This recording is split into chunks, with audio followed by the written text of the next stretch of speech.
Welcome to the Explainer. You know, there are these two powerhouse tools in language that get mixed up all the time, the simile and the metaphor.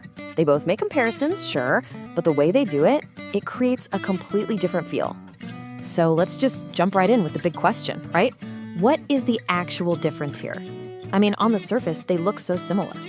But that tiny distinction between them is everything. It's what makes a description pop. And it all boils down to just one or two little words. And here we go. You can see it right here, side by side. Over on the left, the simile uses that little word like. It's saying her smile has qualities of the sun. You know, it's bright, it's warm, it's showing a resemblance. But look at the right. The metaphor makes a much bigger, bolder claim. Her smile was the sun. It's not just like it is it. See? One compares, the other becomes. All right, first up, let's talk about the simile. You can think of this one as the more straightforward of the two. It kind of lays all its cards on the table, making it super clear that, hey, we're making a comparison here. So the magic words, the big clue, are right there in the definition. Like or as.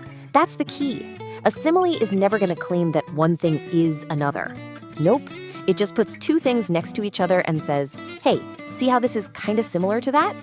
And you can almost think of it like a super simple recipe or formula. It's almost always going to follow this pattern. You've got thing A, then you've got your connecting word, like or as, and then you've got thing B. This simple structure is what makes similes so easy to spot when you're reading.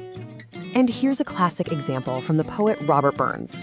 Now, obviously, he's not saying his love is literally a plant with thorns. He's using this simile to tell us that his love has all the wonderful qualities of a rose. It's beautiful, it's vibrant, maybe it's even a little delicate. It's all about that shared feeling. Okay, so now let's switch gears to the other player in this game, the metaphor. If a simile is a polite suggestion, a metaphor just walks right in and makes a bold declaration. It doesn't ask you to notice a similarity, it tells you that something is something else. So what's the first thing you notice that's missing? Yep, those little safety words, like and as, are gone. And by taking them out, the metaphor just smashes the two things together. It's not about resemblance anymore. It's about creating a whole new identity, forcing us to see one thing in a totally new light. And the formula here? Even simpler. It's a straight-up equation. A equals B. Boom! There's no bridge, no connecting word. It's just a statement of fact, at least in the world of the story. And that directness is exactly where a metaphor gets its power. You've definitely heard this one before, probably the most famous metaphor out there. Shakespeare doesn't say the world is sort of like a stage. No, he says the whole world is a stage. And just like that, our entire view of life can shift. Suddenly, we're all just actors playing our parts. That's the incredible, transformative power of a great metaphor. Okay, so we've met them both. Now, let's put them in the ring, head to head. Honestly, seeing them in direct contrast like this is the best way to really get a feel for the difference and why a writer might pick one over the other.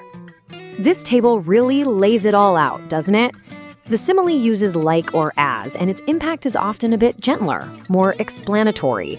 It's helping you understand something. But the metaphor? It's a direct statement. It's stronger, more forceful. It's not just trying to explain, it's trying to make you feel the connection in a much more powerful way. Okay, let's make this super concrete. If I say, he fights like a lion, you get it. He's brave, he's strong, it's a great description. Now listen to this. He is a lion in battle. Whoa, see the difference? That's not just a description anymore. The metaphor has totally transformed him. For that moment, he isn't just a man who is brave. He is bravery itself. But wait, there's more. Metaphors aren't just a one-trick pony. They're actually the head of a whole family of cool literary devices that writers use to add all sorts of interesting layers to their work.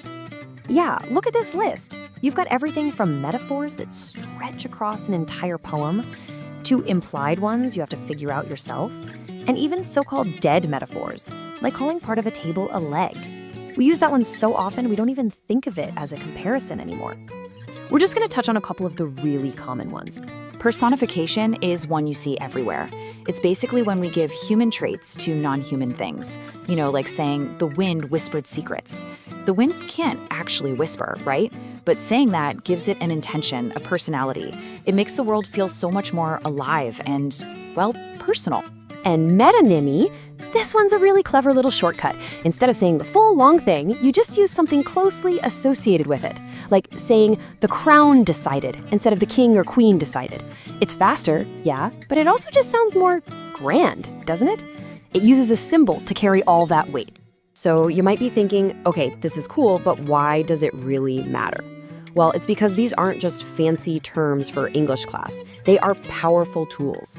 And understanding how they work makes you a smarter reader and honestly, a much more persuasive and creative writer. So here's a simple 3-step process you can use anytime you're reading.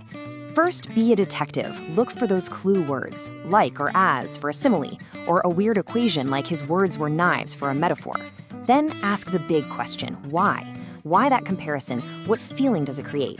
And finally, just explain that effect. How does it change the way you see the character or the story?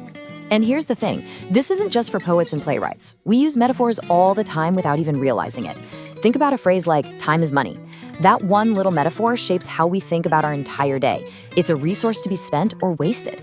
Or life is a journey. That one implies a path, a destination, maybe some bumps along the way. So take a second and think about it. What are the hidden metaphors that quietly shape how you see the world every single day?